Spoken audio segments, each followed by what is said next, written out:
सकाळपासून भारतीय जनता पार्टी एक जल्लोष साजरा करताना दिसत आहे. पण आपण एक ऑब्झर्व केलेलं आहे का? आपण महाराष्ट्रात आहोत, ज्या महाराष्ट्रात छत्रपती शिवरायांनी जन्म घेतला आणि त्यांनी आपल्या स्वराज्याची स्थापना केली. आणि त्याच महाराष्ट्रामध्ये अशा काही घटना घडतात. काल 2 दिवसापूर्वी जे भोर तालुक्यातील पुण्यातील ज्या 4 वर्षाच्या मुलीवरती अत्याचार झाला आणि हत्या झाली आणि यांनी एक महाराष्ट्र हादरून टाकला. आणि सगळेच जी लाडकी बहीण म्हणतो त्या सगळ्या लाडक्या बहिणी आज गहिवरल्या आणि दुःखामध्ये आहेत.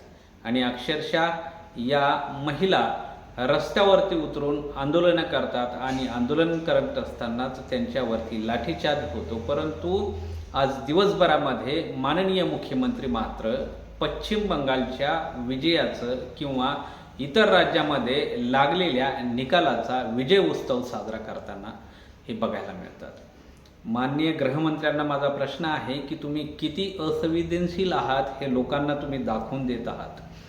तुम्ही आनंद उत्सव साजरा करता.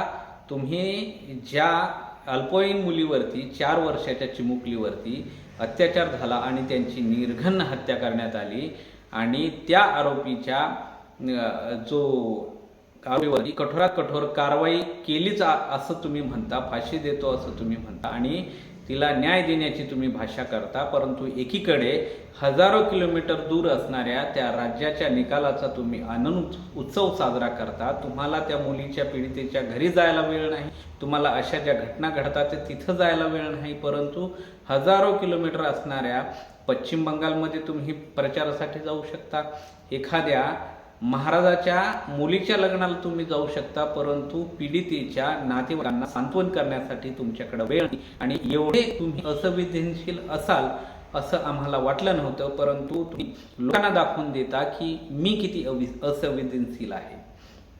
मला एक सांगायचं आहे की पूर्ण महाराष्ट्र हादरलेला आहे. या महाराष्ट्र गैरवरत आहे. तुम्ही एका त्या मुलीला, चिमुरडीला तुम्ही न्याय देऊ शकत नाही, त्या नातेवाईकांना न्याय देऊ शकत नाही.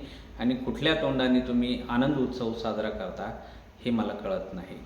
जनता सुज्ञ आहे, जनता तुम्हाला ओळखते, जनता हे सगळं उघड्या डोळ्यांनी बघते आणि जनता नक्कीच तुम्हाला एक ना एक दिवस रस्त्यावर उतरून तुम्हाला या सगळ्या गोष्टीची उत्तरं मागेल